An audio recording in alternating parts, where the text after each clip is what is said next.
So the opening of this event will be by the president of Όμιλος. He will be speaking in Greek and I will be translating.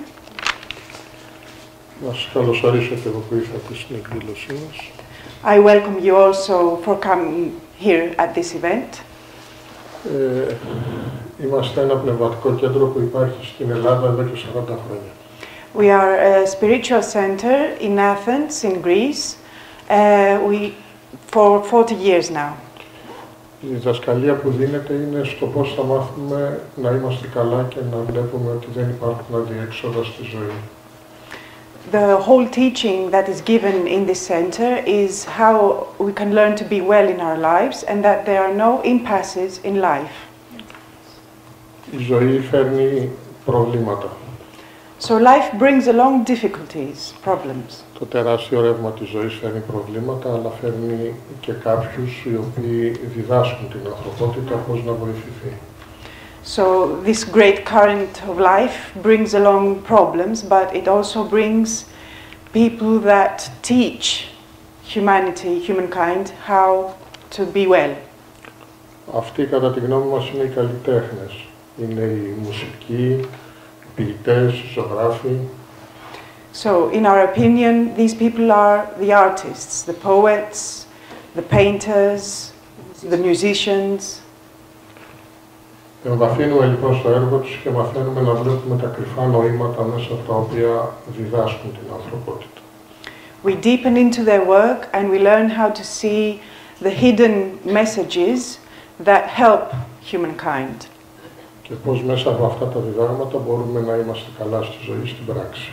And how through these messages, these teachings, we can be well in our life in action.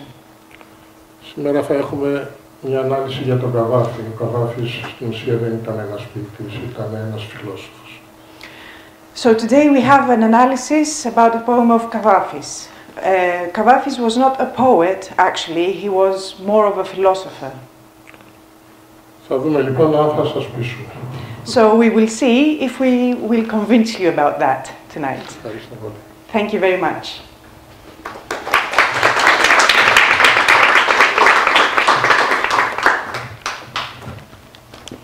So now we will see a video that talks a bit more about us and what we do and our work at Όμιλος Εξυπηρετητών in Greece.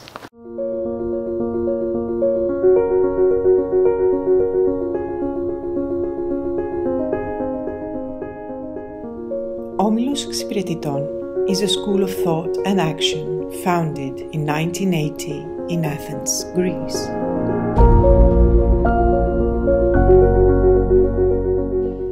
It is a place which is open to all year long, where we work selflessly, studying and synthesizing all the currents of human thought, creation and expression.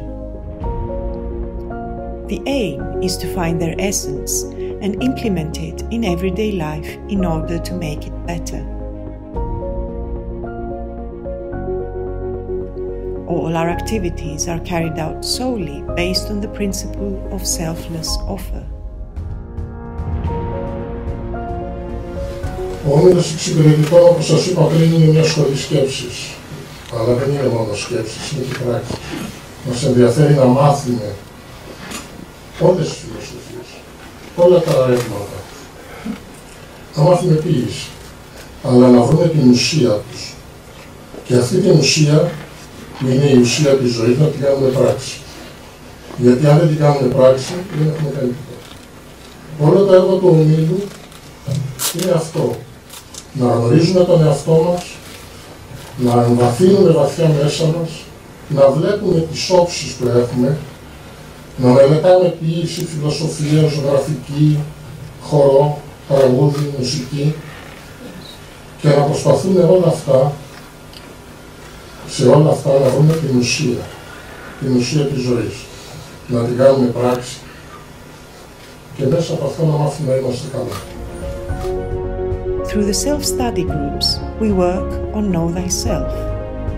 We deepen into the self with creative meditation.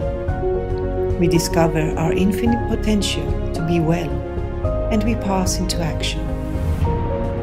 everyday, essential action that brings about immediate changes and improves life on all levels.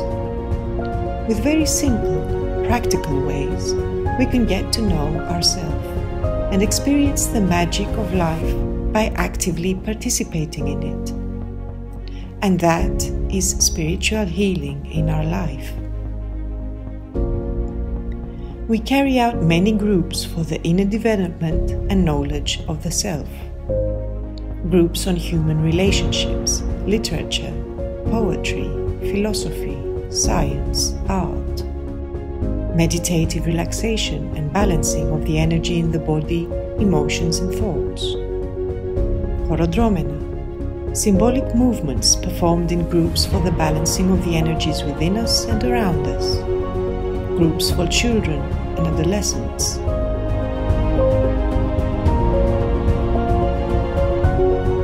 The spiritual healing section of Ómιλος works on a daily basis, selflessly for the healing of people from all over the world who have requested our help for all kinds of physical and mental illnesses. The spiritual healers work ceaselessly through healing sessions at our premises and from a distance, as well as visits to hospitals or at home for patients who have mobility issues. Spiritual healing is always carried out absolutely free of any financial charge or any other obligation, just as all our activities are. The work of Ómιλος also includes the publishing of books on spirituality, human relationships, poetry, practical philosophy, and other subjects from our publishing house Megas Sirius.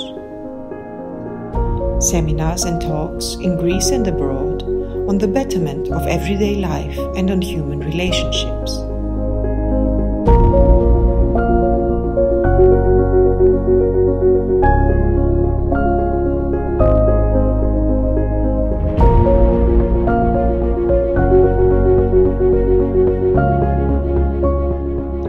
Presentation of our work and philosophy at international academic and literary conferences.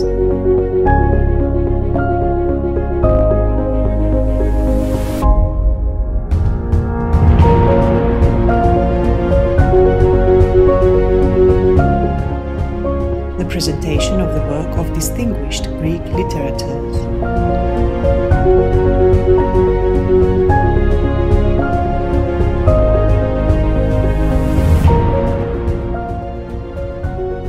Based on the principle of selfless offer, we carry out theatrical performances at homes for children, hospitals and orphanages.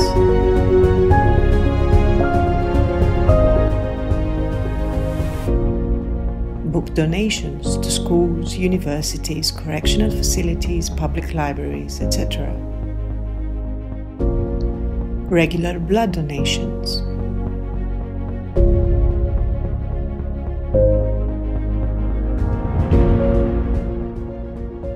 Meditative relaxation groups and groups that help people overcome their fear and anxiety, which are open to all. Our work has already expanded to London with many activities. On a weekly basis, a self-study group on knowing thyself and a meditative relaxation group for the balancing of body, emotions and thoughts. Meditation and discussion groups. Spiritual healing.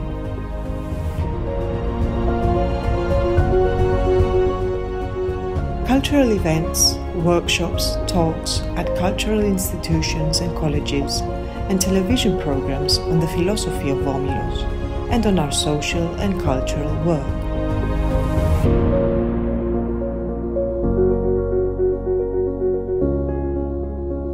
Already, our book The Master Volume 1 has been published in Turkish.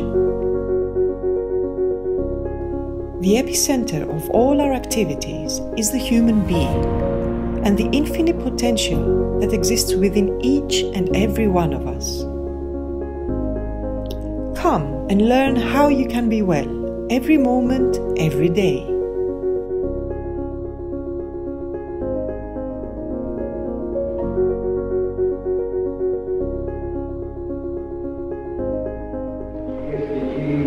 αισθάνομαι δέος στον ναό του Παρνασσού. Υποκρίνουμε τα δεινά τους πνευματικούς γίγαντες που επεμελίωσαν την γνώση στη χώρα μας. Πέρασαν, έφυγαν, αλλά είναι κοντά μας, παραμένουν. Και στους άξιους συνεχιστές. Ευχαριστώ ιδιαίτερα το Φιλολογικό Συμβούλιο του Παρνασσού, έτσι νομίζω γιατί το δικαίωμα. Όπως ακούσατε, εργαζόμαστε στον Όμιλο Εξυπηρετητών.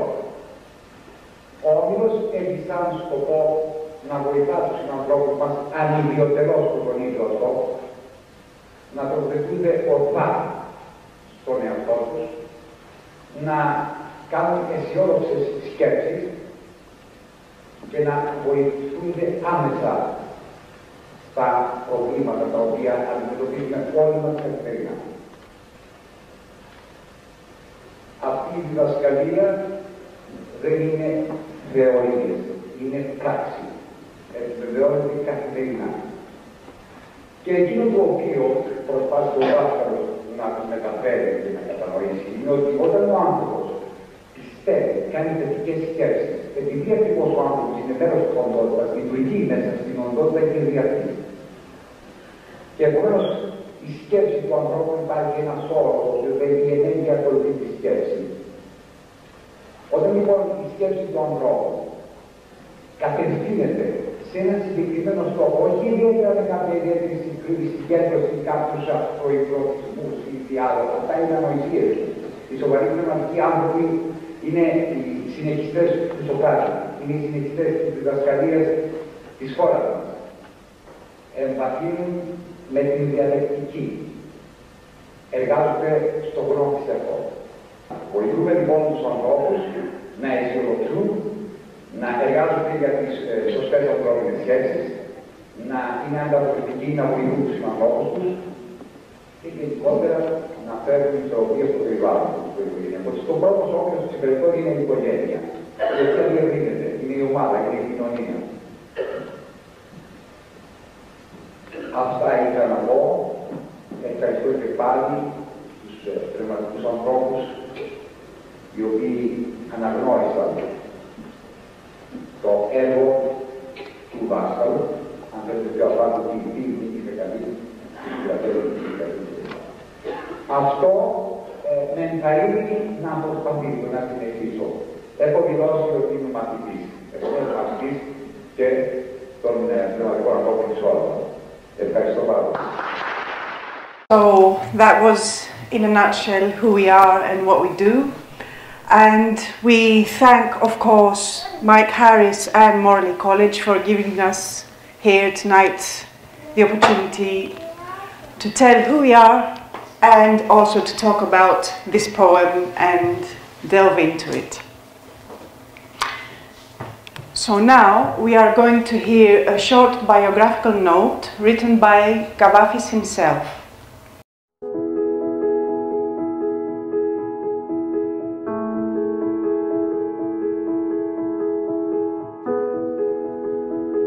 I am a Constantinopolitan by origin, but I was born in Alexandria, in a house on Sheriff Street.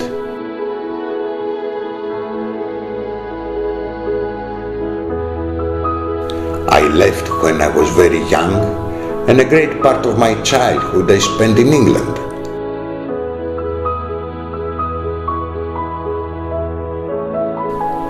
Later I visited this country as an adult, but for a brief period of time.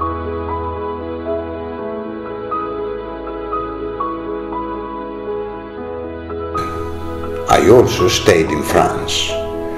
During my adolescence, I lived for about 2 years in Constantinople.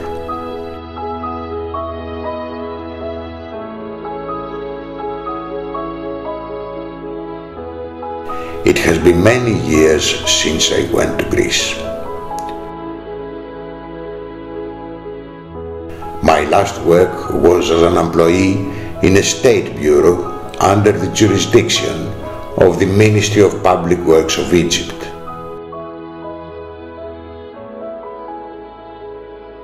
I speak English, French and a little Italian.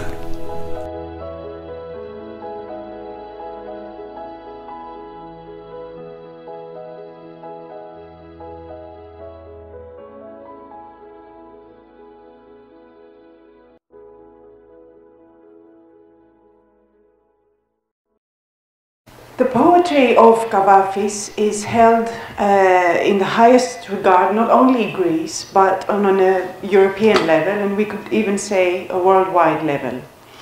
So the poem we are presenting tonight is classified as a philosophical teaching poem according to Kavafis' own classification. So, as the original language that the poem was written is Greek, we chose to hear also a Greek recitation from a Greek actor, Dimitris Horn, a famous Greek actor. Σαν έξαφνα ώρα μεσάνυχτα ακουστεί αόρατος θείαστος να περνά με μουσικές εξαίσιες, με φωνές. Την τύχη σου που ενδίδει πια, τα έργα σου που απέτυχαν, τα σχέδια της ζωής σου που βγήκαν όλα πλάνες, μη ανοφέλετε θρηνήσεις. Σαν έτοιμος από καιρό, σαν θαραλέος, αποχαιρέτανη την Αλεξάνδρεια που φεύγει. Προπάντων να μην γελαστείς. Μην πεις πως ήταν ένα όνειρο, πως απατήθηκε η ακοή σου. Μάταιες ελπίδες τέτοιες μην καταδεχτείς. Σαν έτοιμος από καιρό, σαν θαραλέος, σαν που ταιριάζεσαι που αξιώθηκες μια τέτοια πόλη, πλησίασε σταθερά προς το παράθυρο κι άκουσε με συγκίνηση, αλλά όχι με τον δηλώντα παρακάλια και παράπονα, ως τελευταία αναπόλαυση τους ήχους, τα εξαίσια όργανα του μυστικού θειάσου, και αποχαιρέτα την Αλεξάνδρεια.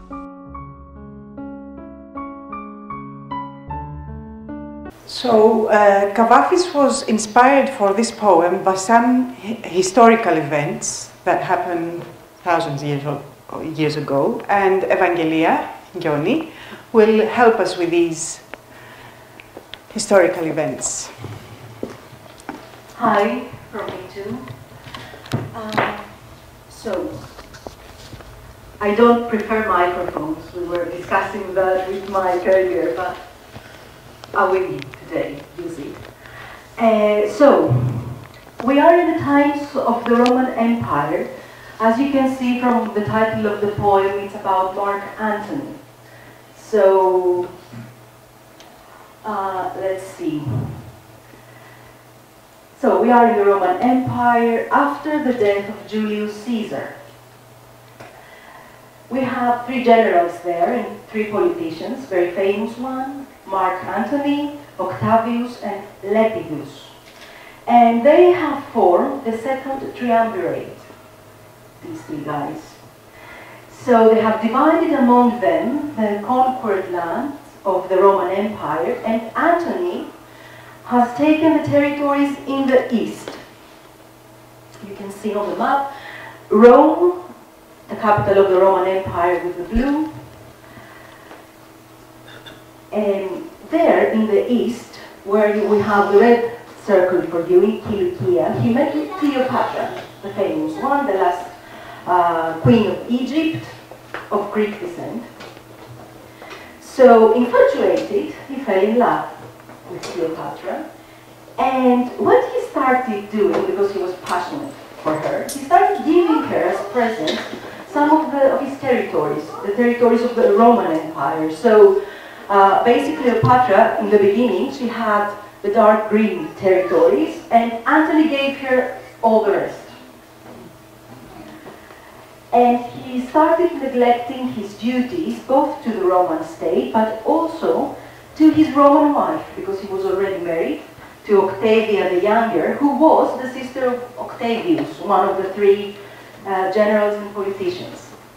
And at the same time, so here we have Antony and Cleopatra, and what they were planning to do basically was to form a new empire and rule it together, having Alexandria, here's Alexandria, okay, having Alexandria as the capital. Octavius, who was in Rome, after getting rid of the third one in the triumvirate, Lepidus, he convinced the Romans to turn against Antony too. So this war was determined in Greece, again. It was part of the Roman Empire back then, of course. In Actio is the one in the red circle, so they gave a very significant naval battle there, where Antony and Cleopatra were utterly defeated.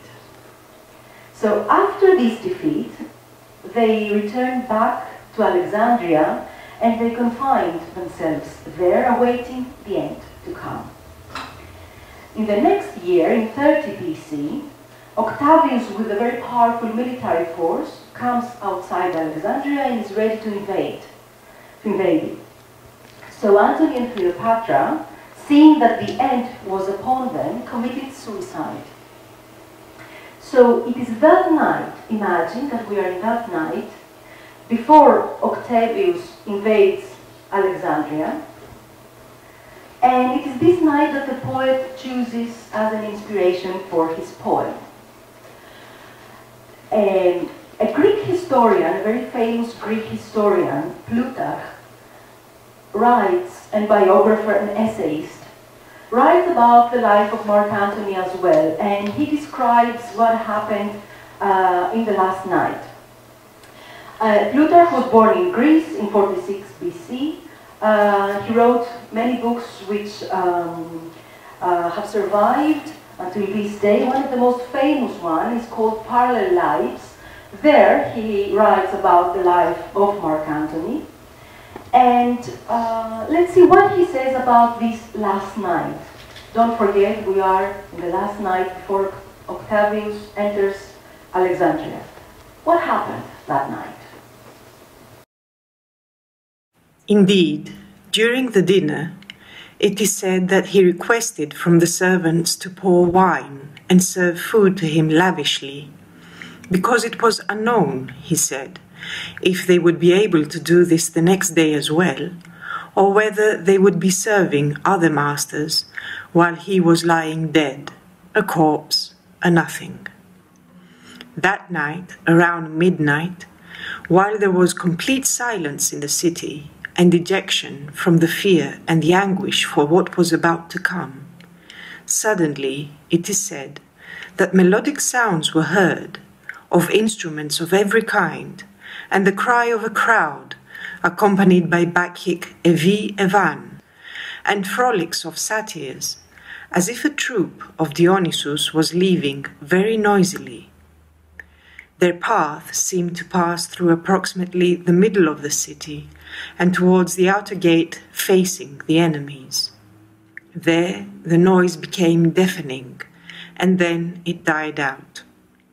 It came to the ones who contemplated upon the sign that God, with whom Antony primarily wanted to be like and identified with, was forsaking him.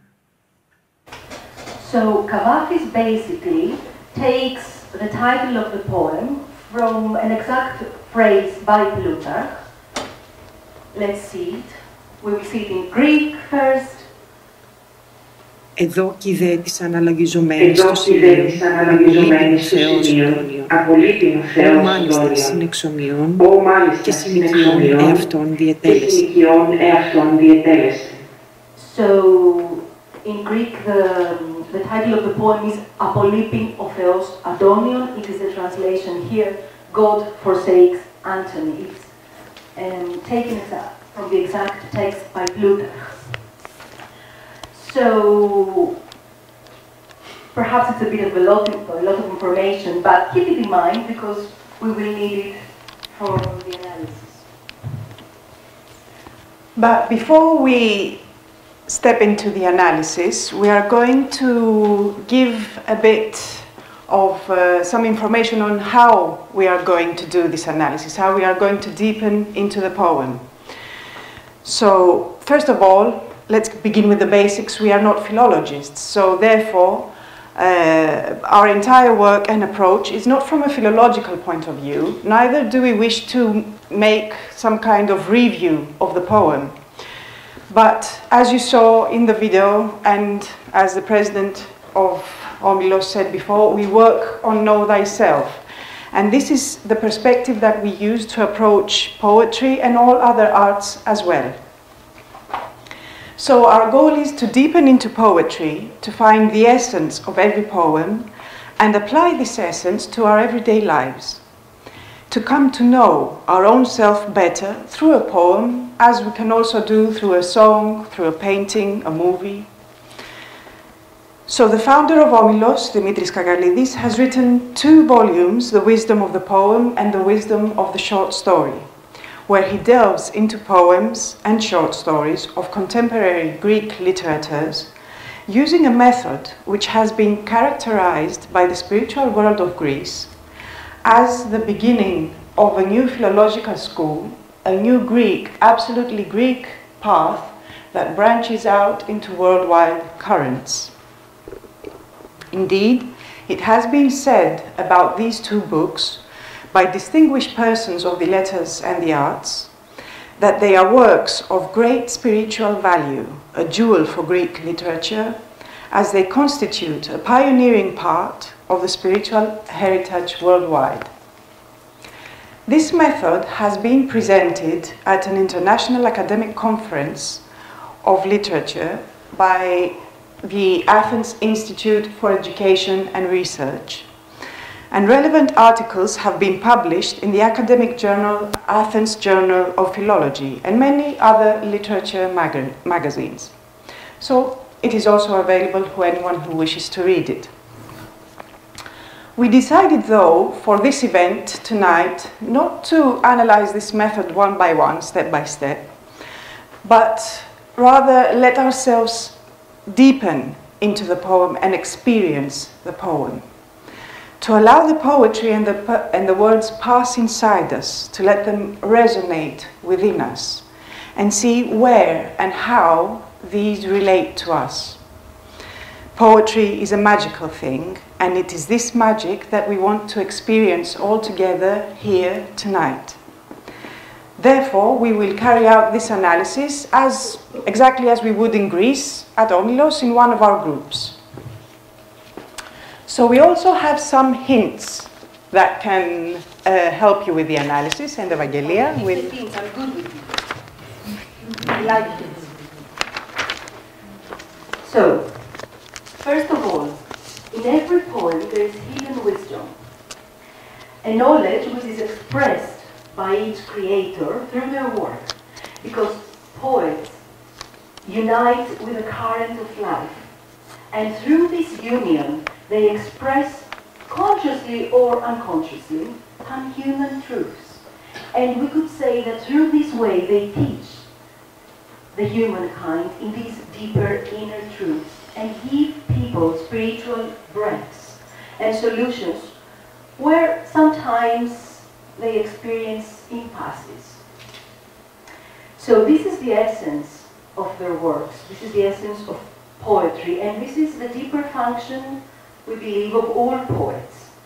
And this is why you will notice that in our analysis we don't speak about one specific poet. So yes, we do have Kavafis here, of course, but it is this inner function of all poets that we talk about. And this is why you will see we speak about the one timeless poet. This was hint number 1. So through deepening into poetry and through the symbolization, this wisdom that exists within the poems can emerge and reveal to us truths about the nature of the human being and life. The starting point, as you can see, of every analysis is that the human being has within them infinite power and infinite potential to be well. This is where we start from. That people are already complete entities and have the ability to express this in action in their lives. And the second starting point is that every human being is the entire humankind, and that the humankind is the universe. So through this way we start from the specific, the small, the limited, and gradually we expand to move to the broadened, to the infinite. So in this poem, for example, we may have Antony, who is a specific person in history, he actually existed years ago, but through Antony, you see the symbol, and through Antony we will talk about each one of us, about the entire humankind and life itself. But I would suggest, Marianne, if you agree, to see all this, when out and okay, when one switch is on, perhaps the other is off. Okay. So, let's see all this in action. Would anyone like to recite the poem? Anyone brave and long prepared? You? I can read. Okay. Yeah. What's your name? Lorianne. Lorianne. Nice to meet you. I'm Adelia. Nice to meet you. Okay. The one on the left, yeah? Yes, the one on the left. This is the poem by Kavah. It's translated in English, of course. And this is the extract from Plutarch. We have it by the side because it will help us in the analysis. Okay? So you read the poem. No more Plutarch.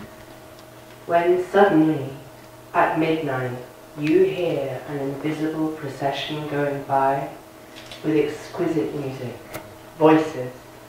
Don't mourn your luck that's failing now, work gone wrong, your plans all proving deceptive. Don't mourn them uselessly. As one long prepared and graced with courage, say goodbye to her, the Alexandria that is leaving. Above all, don't fool yourself. Don't say it was a dream. Your ears deceived you. Don't degrade yourself with empty hopes like these. As one long prepared and graced with courage, as is right for you who were given this kind of city, go firmly to the window and listen with deep emotion, but not with the whining, the pleas of a coward. Listen, your final delectation, to the voices, to the exquisite music of that strange procession, and say goodbye to her, to the Alexandria you are losing. Perfect. Wonderful. I really like poetry. It shows. It shows. So, at this point, we are going to do a small exercise all together.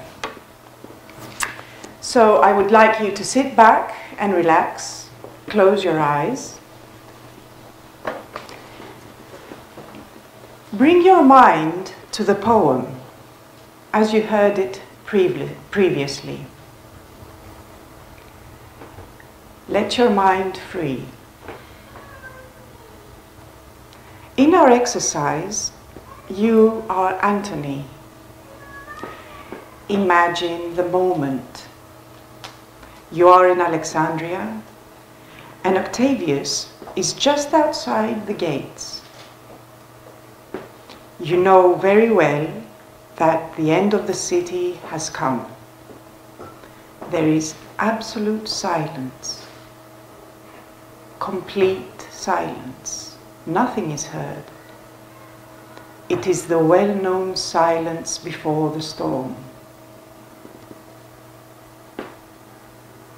And suddenly, exquisite music is heard. Shouts, cries, like a celebration, like a procession of God Dionysus. Imagine yourself hearing all these exquisite sounds, the music, the noise, but without being able to see something. It's an invisible procession. Let your imagination free and experience it.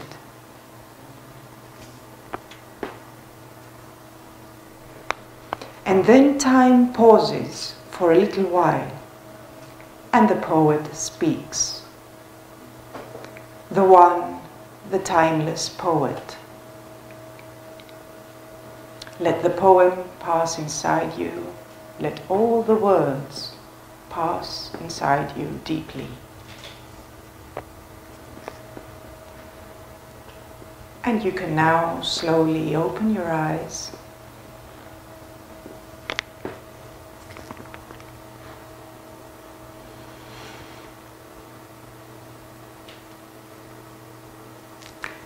So, what is the first understanding of this poem?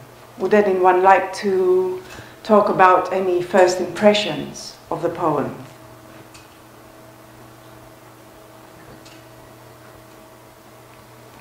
Yes, Floriana? I'm really glad that I got to read it, because it you know, it takes on a character in your mouth as you're like feeling it through, and like it is a lament to a lover almost. You know, it's this moment of like letting. It feels like this interesting moment of like letting go the responsibility of something and being like, that was beautiful, but like over there, gone. Nice. Anyone else would like to say something about what he or she felt through the poem, what feelings, emotions or thoughts the poem created? Yes? I felt like I was at a turning point in my life. I was looking at things that maybe I was losing and thinking about what I'm going to do now. Like I have to make a choice of some sort. Mm-hmm. The end of an era. The end of an era, yes, indeed. The beginning of something else. Of course, the beginning of something else, indeed. So therefore we can see by our own experience that the poet is not addressing actually Antony himself. In any case, this is something that has happened years ago. It's something that has finished as an event, as a historical event. So the poet is actually addressing the human being throughout time. He's addressing to all of us, to each and every one of us. And specifically here, we can see Antony as a symbol. And we can bring in mind what we heard from Plutarch a bit earlier, that he was the person that actually, at some point, he gave up. He saw that the end was coming, he gave up, and he confined himself in Alexandria. Sorry. And so we can see that he actually represents anyone who has accomplished some things, but has restricted oneself to these, forgetting about being a fighter, becoming attached, gravely attached to things that have been conquered, accomplished, and of course all the plans for the future. Antony was planning to live his life with Cleopatra in Alexandria, having their own kingdom. So respectively to a person, this could be plans for the future, of how one wishes for one's life to be. So we can say that Antony is the limited field of the human being, what we think of ourselves to be, the limited idea we have about ourselves. Can I add something? Don't forget that Antony was a warrior. First of all, he was a general, he was a warrior. So this is important in our analysis, because even though he was a warrior, at this time that we are discussing all this, what's going on, what's happening, he has given up. He has forgotten that he is a warrior. He has confined himself in Alexandria, just passively waiting for the end. We know from the historical facts that he actually killed himself. So it is, as Mariana said, the limited field of the human being, what we think of ourselves to be, not what we actually are. He was a warrior, but now at this point, he is the person who gave up, okay? Yes, and at this point, it's also useful to say a specific element about Cavafi's poetry. He used what we say the Cavafian irony, which means that he wrote a verse saying one thing, while he was meaning exactly the opposite thing. So keep this in mind, because it will help in the analysis, and actually here, the irony resides in the title. Just bear it in mind. So let's take a look at the poem itself. It begins, when suddenly at midnight you hear an invisible procession going by with exquisite music and voices. So here in the first verse we have two key words, suddenly and midnight. We all know that midnight is actually the hour where the previous day ends and the next day begins. So we are in front of a great change. Something is ending, closing its circle, and something new is beginning. Changing in era, you said? Yes. Midnight. But this is also something that happens suddenly. We could say in an unexpected way. And then, at this time, an invisible procession goes by with exquisite music and voices. So, as we saw from the text of Plutarch before, this was actually, well, this was a procession of Dionysus. This is what the historian mentions. So, I don't know if you are familiar with Greek mythology and its deities, but Dionysus was a deity that expressed the joy of life. We should leave this question. It's like a test where everyone should leave the audience answer. If they know about Dionysus, the deity. Well, of course it's easier for the Greek people who are among us. But do you know? Do? No? Yeah. You want to share it with us? I'm sharing a lot, aren't I? You seem to be as long prepared and graced with courage. What can I say? That's lovely. Yeah, I know Dionysus. Dionysus is of wine and enjoyment and hedonism, and there's an interesting link between like the wild and the urban world in some ways, right? Like quite a wild creature and a little bit androgynous, but very much like celebration and joy and like loneliness. Exactly. Yeah. So yes, basically, Dionysus is the deity of celebration, wine, of nature, of all the alternations in nature, creation, rebirth. It's, we could say, the entire current of life, which includes everything, encompasses everything. So, and not only this, not only the current of life, which includes everything, but the current of life that calls you to participate.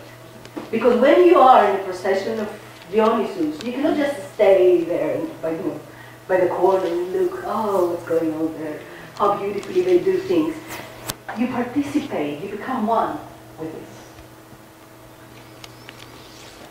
Indeed. And Antony himself, as we saw, he says that God forsakes Antony, who wants to be primarily like him and identify with him. So we see that Antony is a person that wants to unite with this current of life that Evangelia just described, which is exquisite and magical. But what would this mean? What does this union mean, this unification, this participation? It means that he would see the essence of life. That is to say that all this current, that everything is inside him, and in the end he cannot lose anything since everything is within him. So what happens, this of course applies, as we said before, to every human being, because Antony is not just Antony, it is every person. So in our story, of course, Antony hears a procession, but instead of uniting with it, instead of becoming ecstatic with this procession and the exquisite music, he becomes scared, he's frightened, and in the end he gives up, as we know from the historical events. So what happened is that he felt that he was losing. Not only was he losing Alexandria and all that he knew and all that he planned for, but it was like he was losing the power within him, because he wanted to be identified with Dionysus as a deity. So if he thought that this procession was leaving the city, it was like he was losing the power within. At this moment, at this very moment, the poet comes and speaks to every person who is in such a state of great change, let's say, to tell them that this change is not an impasse, it's not something that is ending and that's that. So let's see, how does he do that? He, as you can see from the poem, it's like he's giving advice. And let's see what the first piece of advice is. Can anyone tell us what the first piece of advice is? Don't mourn your luck. Don't mourn your luck. Yes, that's failing now. Can you please read us the three next verses? Don't mourn your luck that's failing now.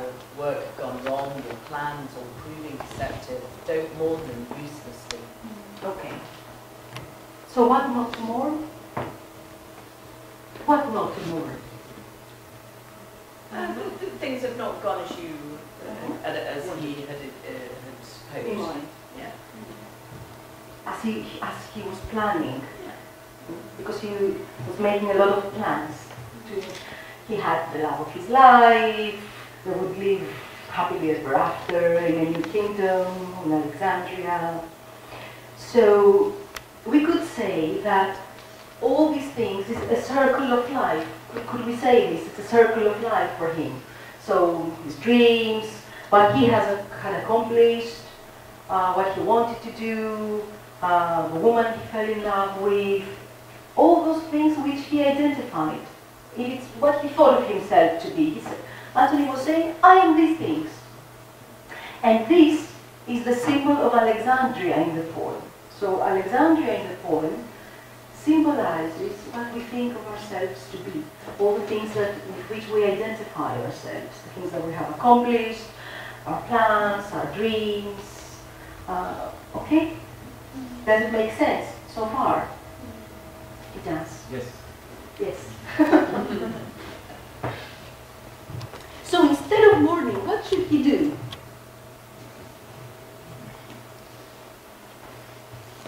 He should be open-minded.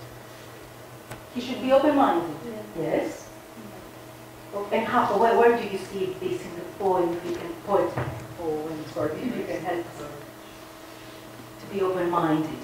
Yeah, like to look at the graceful courage and say goodbye to her. It's like reorienting your view or view towards something new and allowing that, inviting that flexibility in. Exactly. So instead of mourning, as one long prepared and graced with courage, say goodbye to her, the Alexandria that is leaving. And if you see here this verse, we have Alexandria that is leaving. In the end, we have Alexandria you're losing. I know we have said to you to keep a lot of things in mind, but just add one more, if you can, please. Because it does make a difference. Now, for the time, let's say that it's Alexandria that you're losing. So, it is a fact. Okay. So it is a fact that you're losing Alexandria, whether you like it or not, whether you accept it or not, whether you agree or not, you don't care, you are losing Alexandria. And you are losing it because you have fallen into passiveness, into fear.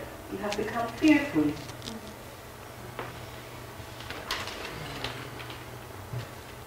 How, Mariana, should he say goodbye? As one long prepared and graced with courage, of course. So, again, the poet here is saying that you're a fighter. Within you, there exists this infinite capability of coping, of moving on, of fighting. You are already whole and complete. You are long prepared, and you have not lost the power that you think that you are losing. The true power, the one that you have not yet realized that you have. And you are not abandoned. you have been preparing for this moment for a long time. It's not something just out of the blue. You are actually prepared for it. So what you need to do is not appropriate all these things or identify yourself with these and only these. Meaning that, okay, you have an Alexandria, you have the love of your life, but don't identify yourself with these things only. See yourself beyond these things, that you are everything. So along comes the second piece of advice here at this point, which is, who will say? What is the second piece of advice? Kava said that this is one of his philosophical teaching poems. So yes. He has a lot of advice. It's don't fool yourself. Don't say it was a dream. Your ears deceived you. Don't degrade yourself with empty hopes like these. Exactly. So, what is not a dream? What is not? Don't say don't say it was a dream. Your ears deceive you. The exquisite music. Exactly. Yes. He wants to maybe try and ignore it, pretend that that's not really. Exactly. So don't say that this procession is a lie. Don't hope that this ending has not come. This is an end of a circle and Alexandria is leaving. Don't degrade yourself with empty hopes like these. So therefore, the poet here talks about a very important concept. It is that of acceptance. Accept that this circle is a one that is now closing, and accept it fully. So here, again, the verse, as one long prepared and graced with courage, is repeated. This means that the poet is refocusing, we could say, Anthony, and therefore every person, on the infinite power of our own selves, and tells us that this city has been given. It says, as is right for you who were given this kind of city, which means that you are worthy of having this kind of city. It was right for you to have it. You must not pass now into a rejection. Do not reject yourself or your works or your life up until now. This brings along a kind of redemption, because it's like he's saying that even though, like the poet is saying, that even though the end of Alexandria has come, it was necessary for you, for all this to happen, to do what you did, to live what you lived up until now. It was not all in vain, because what happened through this circle is that you gained the field of consciousness that came along with the circle of life, and the consciousness and all the experience that you had through the circle. So what you need to do now, the poet says, is accept. Love your life up until now, but also love the fact that it is now closing, this specific circle. It is now changing, so that you will be able to take the next step, to do the next step, which is what? What is the next step? Feel and face it head on. Yeah, to like really feel it and face it head on with like full emotional presence. And in the poem? Yeah, it's like go firmly to the window and listen with deep emotion, but not with the whining, the pleas of a coward. But yeah. So the third piece of advice is go firmly to the window and listen. Yeah. Why window? Why? What does the window symbolize here? Your life. Your life. The light. Light. When we go near the window, there's more light. Right. Perspective. a perspective. So a new perspective with more light. I'm synthesizing everything. A new view. A new view, yes. Yeah. To connect you to the world outside. To connect with the world outside. Indeed. To look out and not in. To look out and not in. Okay. We may as well leave. You have analyzed the poem already. Perfect. So yes, so if we could, let's say, synthesize what you have said so far, which is absolutely to the point. First of all, the window gives a distance from things. So the poet doesn't tell us, go out, start running in the streets, see what's going on, follow them. He says, see things from a distance, see your life, as you said, from a distance, but from a new perspective, with more light. So expand, basically, what you see. Don't see only within the city, because if you go and you see from the window, then perhaps you will see outside the city walls. So see that yourself, because we said that Alexandria symbolizes what we think of ourselves. So the poet says, see, put a little bit of more light in the way you see yourselves. See from a new perspective and expand this point of view, the way you see yourself. And then he says, go go firmly to the window. So have a firm position when you go to the window. But usually when we go near a window, we see. But here the poet says, listen. Because there's no need for you to see. Switch off the external vision, we could say, and listen. Listen to the exquisite voices. Listen to the music, to the wonderful music of the current of life that is passing by, and let this music pass inside you. So listen in an esoteric, in an inner way, we could say, because the change will not happen outside of you. The change, the new perspective with more light and so on, will happen inside you.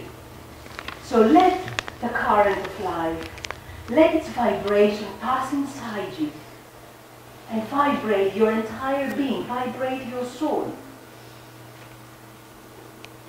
So the procession leaves, and according to Plutarch, the procession goes exactly outside the city walls. There's a very, very strong sound heard, and then it stops. But it leads outside the city walls.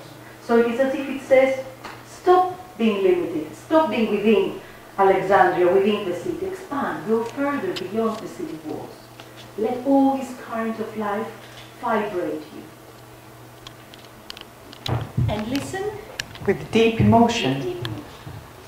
So when someone listens with deep emotion, but not, of course, with the whining and the pleas of a coward, what does this mean? When someone listens with deep emotion, what does it show?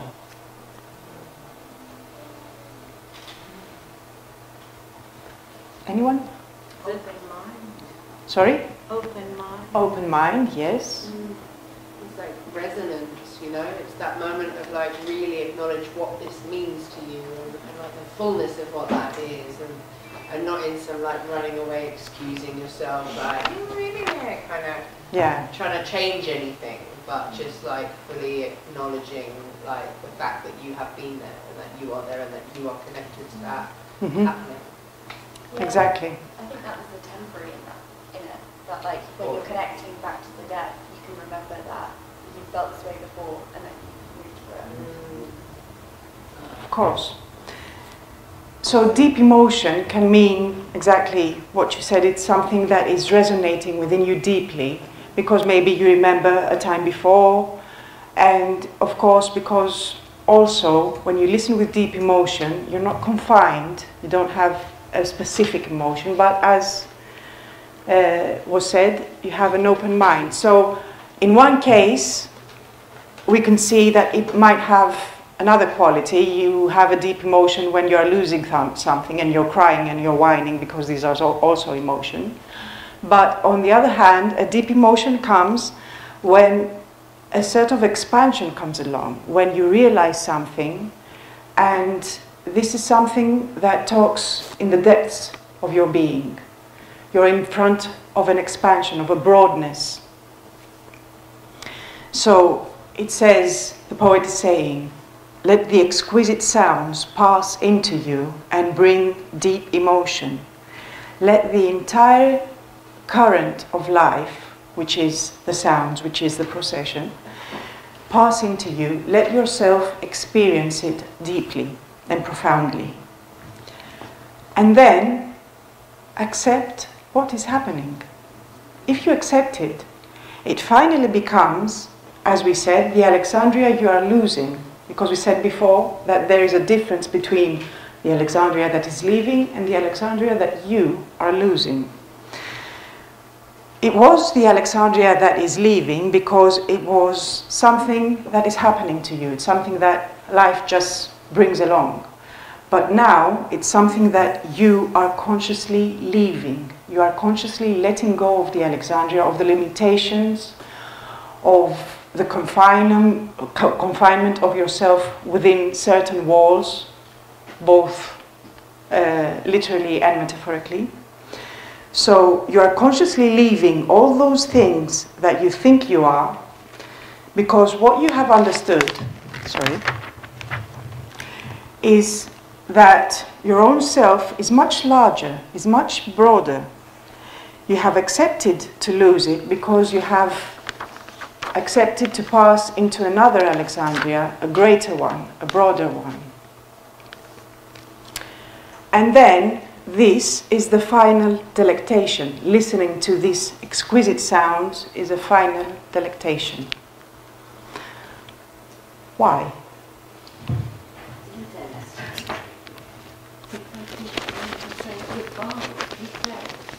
Say goodbye. And then he brings the kind of warrior bit in and says, you're losing. Put it in a... It's a fact. Yeah. You're losing. So basically, I don't know if anyone else would like to add something. But at the same time, it doesn't say that your panic, so you have to accept. It doesn't show anywhere any signs of panicking. Exactly. So he says, don't panic, just say goodbye, and this can be your final delectation. You can enjoy it. Say goodbye and enjoy it. Panic can create other problems. Exactly. Yes. This part here is very active. I don't know what's happening to you, to your left. I don't know if you were in Parliament, what would this mean, but what's going on here? We have like... You listen as your final delectation. We would be grateful if you shared with us your impressions. I don't, because here we're more active on this side.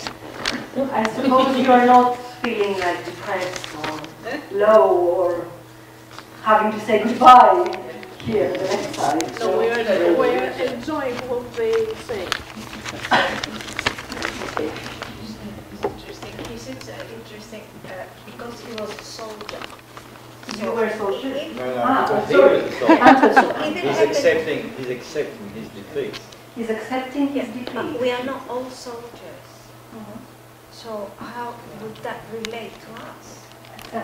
We are not soldiers. He was actually, yes, he was a general. He was a soldier. But if we expand it a bit, as we said, because he was a specific person, but let's expand it to us and to life. We're not soldiers, but we are warriors in life. We're fighters. We set goals, we have dreams, we have visions, we fight for those visions, or not. At least this part I know is fighting, I don't know the other part of the audience. So, In this sense, we are in this aspect of Antony. And this is how the human being actually evolves. We have vision, we set a goal, we fight to achieve it, we gain knowledge and experience, a field of consciousness when doing so, and then this circle at some point closes, and then we set the next goal and the next vision, and we fight for the next one, and some plans might go well, some others no, but as the poet says here, even if you accomplish things that you want or not, the point is to remain the fighter. But is he not criticizing Antony because he killed himself?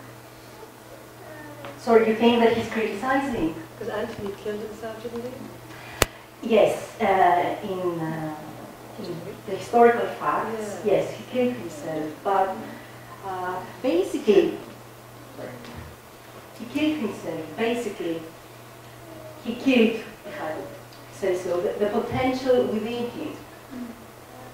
So the poet is like a step before that, and he says to all of us, you know something, what's your name? Doreen. Doreen? Yes. So this is like he's saying, Doreen, you know something, don't kill the potential within you, you can be well. Even if you're losing Alexandria, you're still a fighter, you still have the strength within you. The current of life is all around you. It is the herd current of life, the current of life that you can touch, that you can smell, that you can feel. Let it pass inside you. Enjoy what you have, the field of consciousness that you have acquired from your experiences so far, and go to the next circle. I really want to look at the word delectation, because I think it's a really interesting word to use in this, because so often it's tied to food and the act of eating and a real sensual engagement with the world. So even to have this your final delectation, food is this amazing relationship with us that it's really necessary, and it's also a beautiful enjoyment. Exactly. So there's this really interesting, almost ritualized act to it of your final delectation. Absorb it, take it in, but really savor it and taste it and know that you're consuming that moment, know you're being with it. I just think it's I think it's a really interesting word to use. Yes, because when this happens, it's that your entire being that is focused there. You're actually enjoying, let's say, food, or you're enjoying, you're taking it, you're tasting it, you're smelling it, you're seeing it, everything. So this word here is something that has to do with the conscious choice. That's why there is this difference between Alexandria that is leaving and Alexandria that you are losing. It has to do with the consciousness. Then it becomes a delectation. Before, the procession was something that, let's say, Antony, as a person, symbolically, was fear. It caused fear, because said, oh, okay, Dionysus is leaving Alexandria. It's like I'm losing everything. So this was something that was unconscious. It was like an unconscious reaction to something. Whereas throughout the poem, there is a climax, let's say, there is a crescendo here. And at the end, you come to the Alexandria that you are losing, because it's something that you do consciously. And that's why it's a delectation, because it's your decision, it is your choice, it's your being. It's like saying take the essence. It's the one that she said about the taste and the aroma. Yes, it's the essence. The essences of life. Yes, exactly. Or in other words, say that you chose to say goodbye. Yes. It's not chosen for you. No, it's a conscious choice. So at this point, let us do another exercise. Again, we will ask you to close your eyes and see that all of this that happened to Antony is something that has happened throughout time to all people. It has happened to us. Maybe it's something that will happen or something that has already happened at some point. So let us concentrate a bit more and contemplate on what we have heard up until this point, all the concepts, all the meanings. And let's say, in the end, does God forsake Antony? That is the question.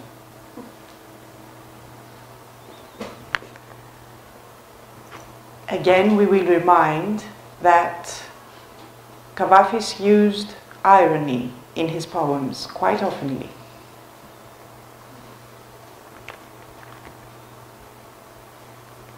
Think about it a bit.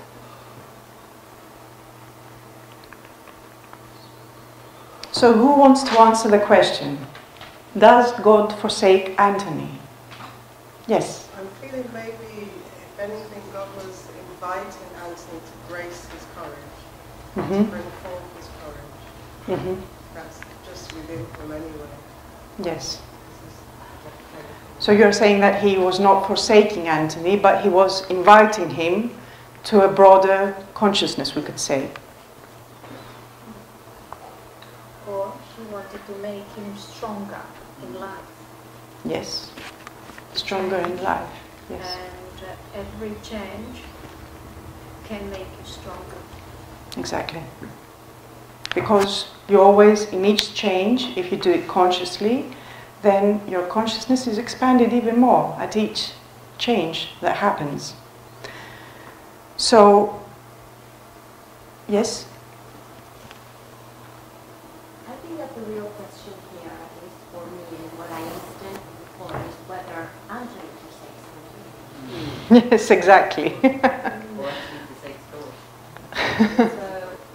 I don't really think it's a God question, but an Antony question. Yes. What I see and what I understand is that Kavafis here is trying to say to Antony not to forsake himself.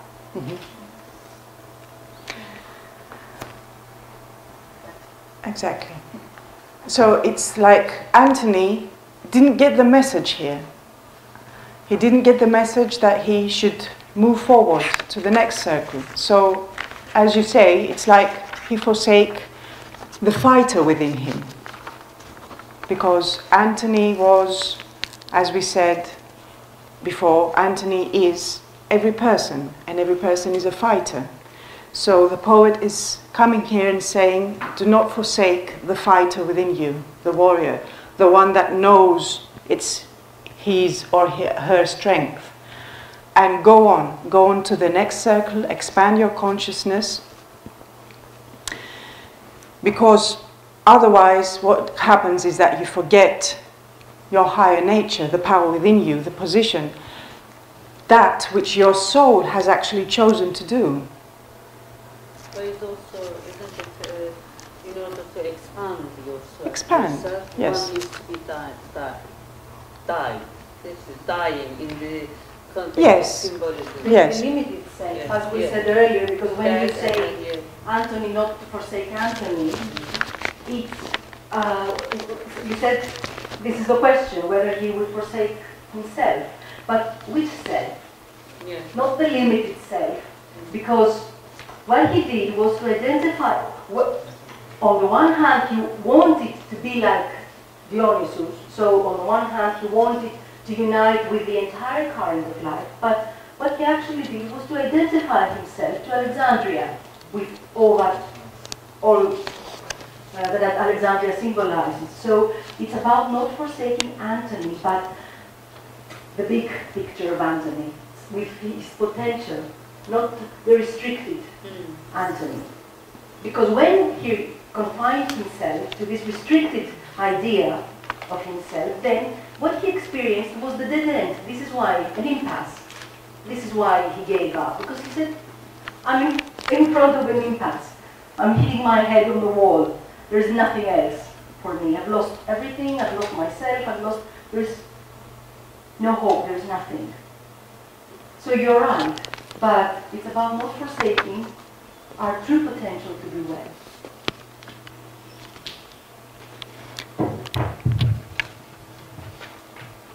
Yes, so as we said before, the procession of God Dionysus is this current of life that calls upon every human being to unite with it and in the end to become life itself. So that was that was what the procession was calling Antony to do. He said, come, let's go on to the next circle, let's go on to expand the consciousness. Then again, sorry, just let me, we can see here that there is, let's say, a slight hint, a notion of another function of human beings. We can see that there is a constant but unsuccessful effort to control life and its circles. So people want to control their lives, to control everything that happens to them. So what we do is that we attach ourselves to what we have conquered and we try to control it. We limit ourselves in this way to within a circle that has already closed or is closing. So what we become afraid of losing all of this. That is when we feel weak and are unable to go on. That is when we abandon the warrior inside us. That is when we feel that God forsakes us or that the power within us abandons us. But there is something that we can never, ever lose.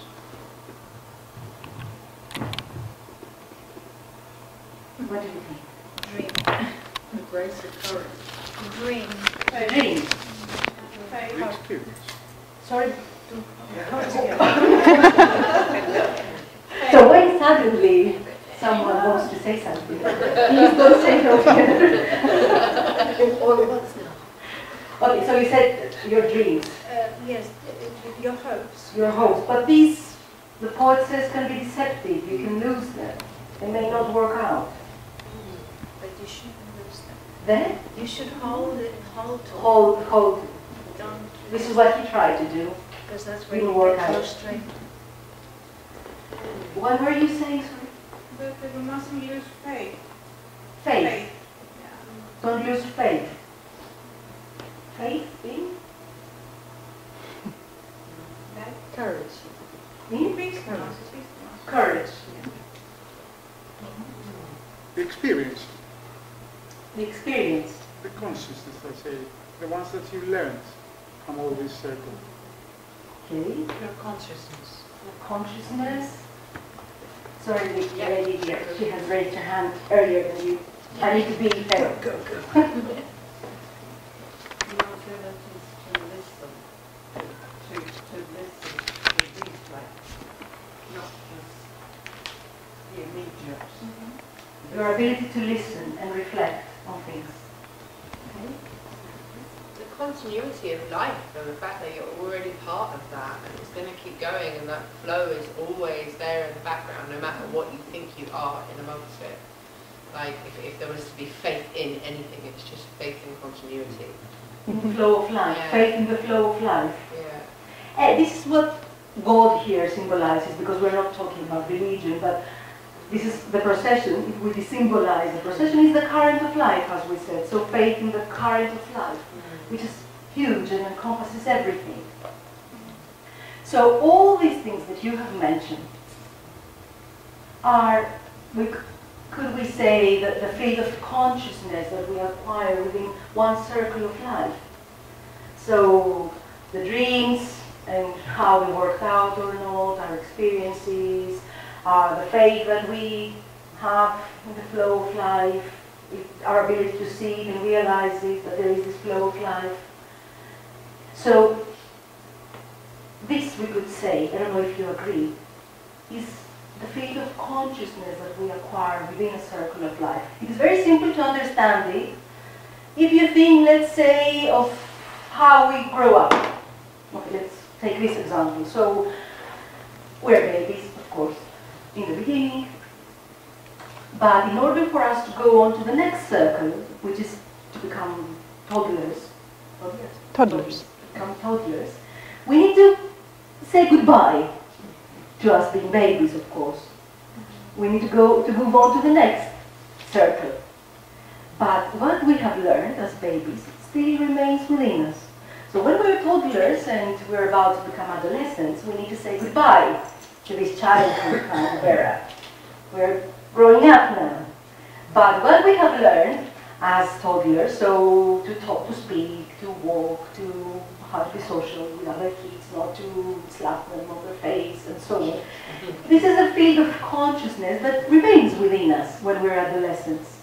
And the same when we become adults.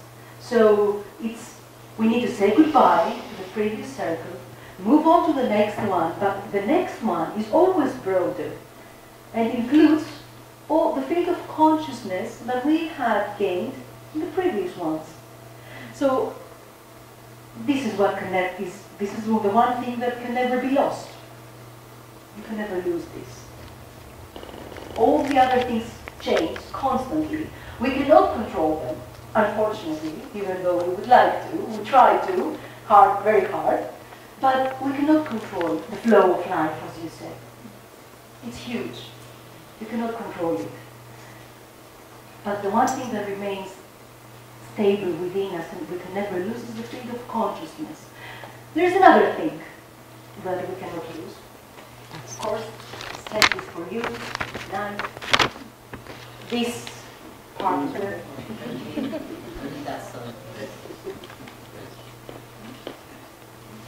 Maybe let's say the stand to follow this flow.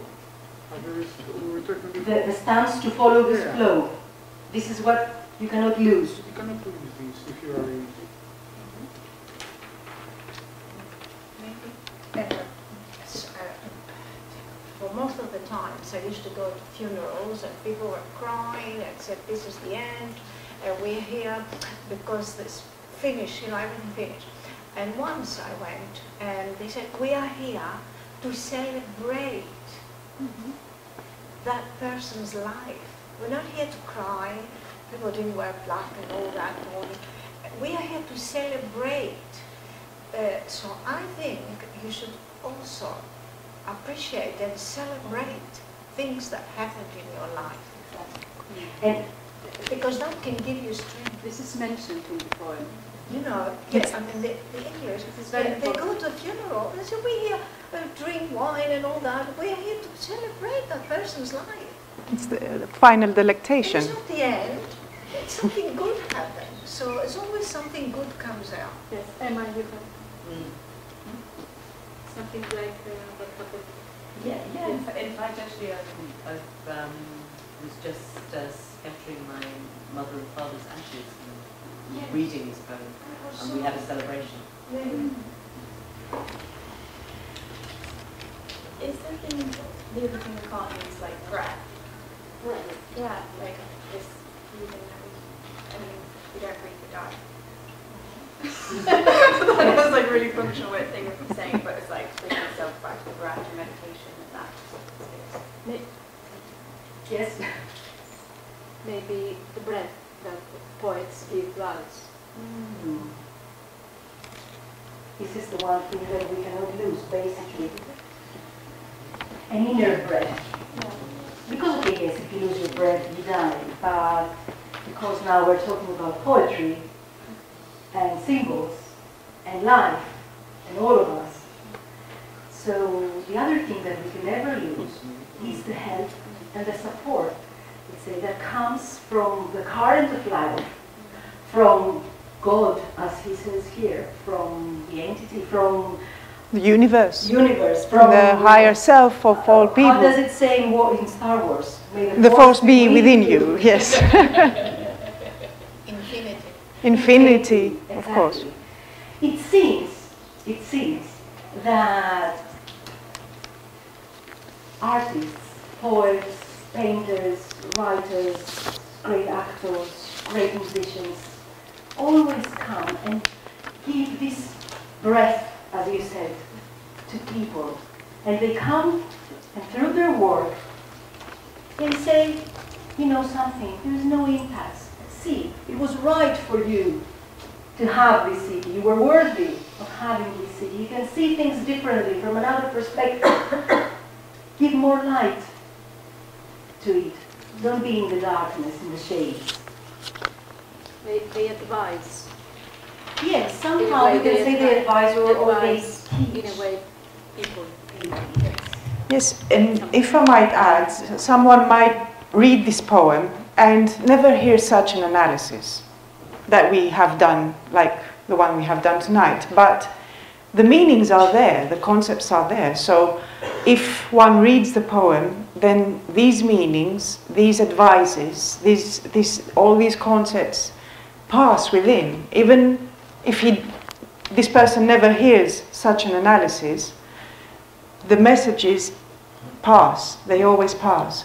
And they pass through poems, they pass through works of art, through music, through everything. Films. Can you see the poem again?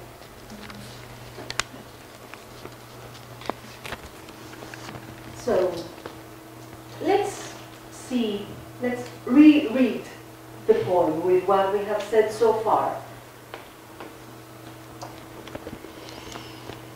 When, at the time of a change in your life, at the time when a circle is closing, you suddenly hear the heard current of life with its exquisite, magnificent music calling you to participate in it. It is useless to mourn for all the things that you have accomplished, for the plans that didn't work out, for all the things you think you are, because you are long prepared for this moment. You are a fighter in life. You have the infinite power and infinite capability to move on to the next, broader circle that is opening now. So accept that all this is leaving. Things are changing, whether you like it or not, and do not pass into fear and passiveness. There is no impasse. Don't deny the fact that you actually heard the current of life, that it vibrated you, that it called you to follow it, to flow with it, and to move on to the next circle. Because, I'm telling you again, you are worthy of everything that you have done, that you have accomplished. All this was necessary to happen. Nothing was in vain. Because the knowledge and the experience that you gained, the field of consciousness you have acquired, always remain inside you, are a part of you, and prepare you to go to the next, to the more broadened field of consciousness. So, have a firm position and observe your life from a distance.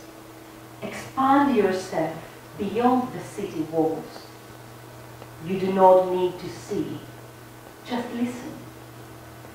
And let the vibration from the majestic current of life pass inside you. Let it vibrate your soul, because the change will happen within you. Experience the exquisite current of life. Let it pass inside you.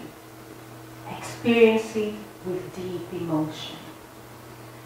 And then, accept what is happening. Live consciously all those things that you think you are, because you have found another Alexandria, a greater one, because now you have realized that yourself is much broader, much more expanded.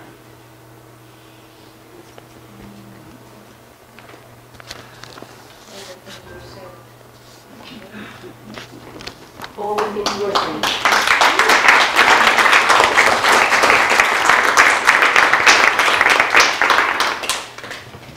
And basically this is what we learn in Omilus, this is what we do, to see that there is no impasse in life. Exactly this analysis. I believe that if this has passed inside all of us, then you've understood who we are and what we do. There can be no dead end, there can be no impasses when we see the greatness of the power, the potential that we have within us, when we see that actually the entire universe is within us, exists within us. Everything. And this is why we study art, we study poetry, we study philosophy.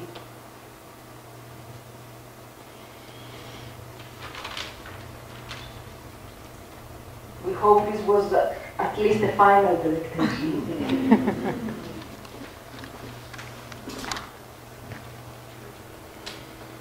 Yes, it was. Can you stay in London? Well, we cannot stay in London, but we do have a group in London that they meet every week, twice a week, Thursdays and Sundays, and we would like to invite everyone to our winter seminar. So you're all invited in Greece. We're holding a seminar in December. You can come, join us, and we will do many such groups, depending into poetry, relaxation, meditation, why not? Discussions about the current of life.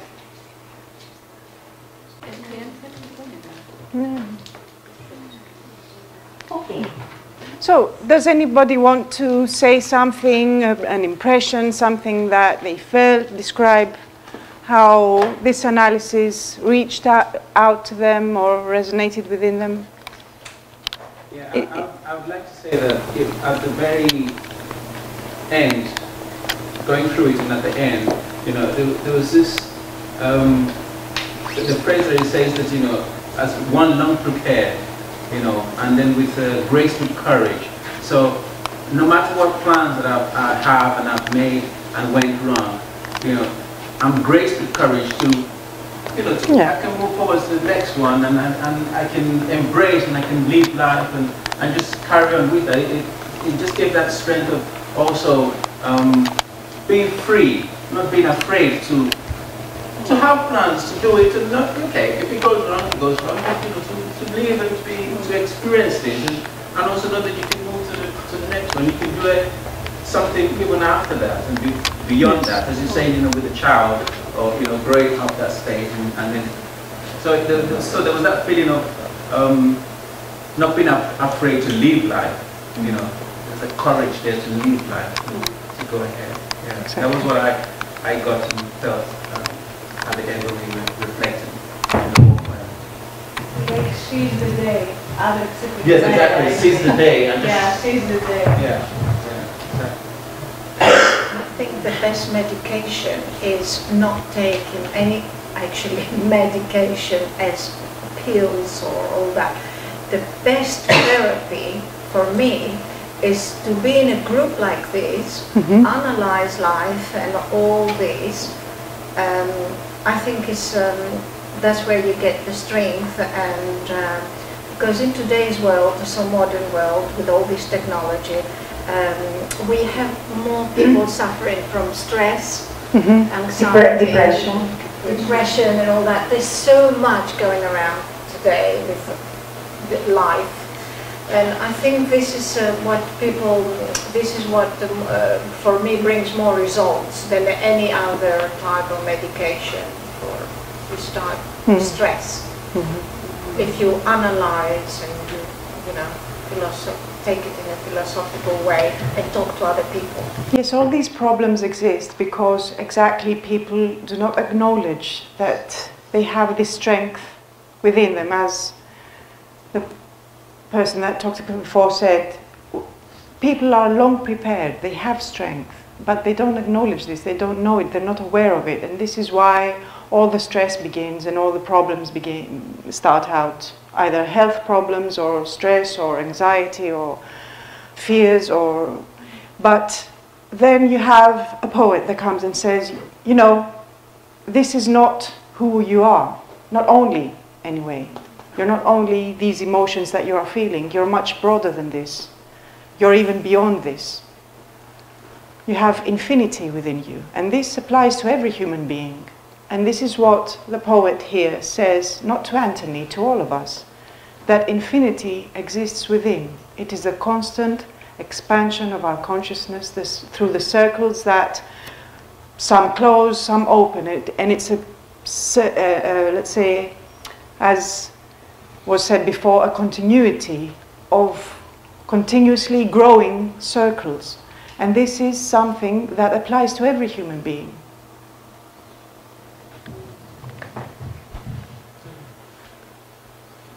Yes? It's really, I find it really interesting to like just take note of like the different levels of engaging with the world and like stopping and listening, and it's really beautiful to take time to take a poem like this and again as a group like really listen and dig into it, because I feel like for a lot of us we do have that moment of resonance, right? You find a beautiful poem and it speaks to you and you don't always know why. You don't always have like the language to take out what's going on the inside and put it out, and it's really beautiful to see what happens in a communal space and with a communal knowledge to sit down and look at something and find out like, why do we connect to this? How can we kind of find the anchor points in that makes sense of something that can be really overwhelmingly ephemeral being in life?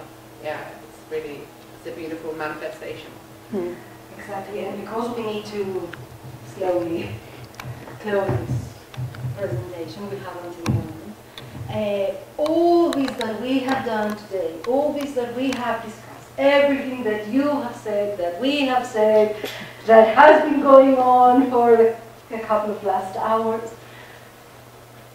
all this, as you said, is what we say spiritual healing in everyday life, in our lives. This is what we do.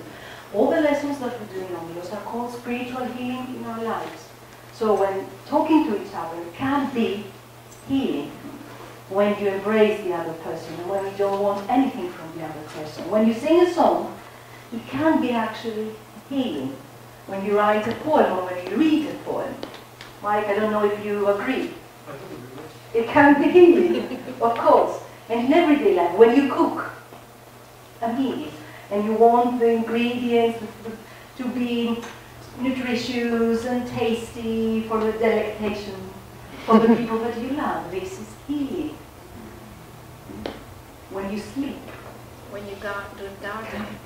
When you? When you garden, yes. Yes, when you do garden, this can be healing.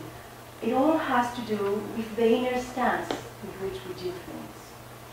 If it's through what we have discussed today, then anything can be healing. We have one more day in London. This is the final thing I'm going to say. One more day in London. We are also here tomorrow. Here not in Morley, unfortunately. But we are at Camden, Women and Health, and at 5 o'clock we have an open discussion and meditation group on spiritual healing in everyday life. What we said now. You are all invited tomorrow as well. If you want to join us, we will be happy to see you. That, we have 5 more minutes.